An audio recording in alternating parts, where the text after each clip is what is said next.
یکی از بزرگان جمله جالبی میگه خداوند وقتی از یک بنده قهر بکنه آب و ازش قطع نمی کنه، روزی رو ازش نمیگیره، غذا و خوراک رو برای تنگ نمی کنه، مال دنیا رو از اون سلب نمی کنه، امنیت و آرامش رو از اون نمیگیره. هیچ یک از این نعمت‌ها چه بسا بیشتر هم میده و به کفار بیشتر میده.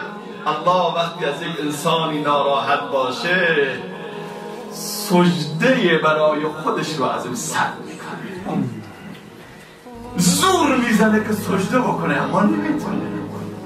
یک سال میگذره، رمضان میاد، 2 سجده خالصانه نمیتونه بکنه.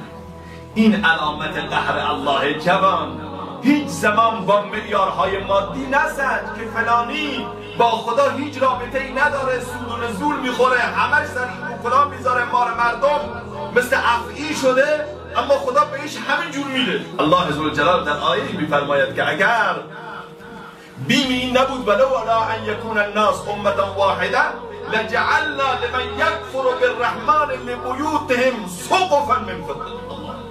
اگر بیم این نبود که همه مردم کافر بشن من خونه های کفار سقف خونه هاش رو از طلا میپوشیدم.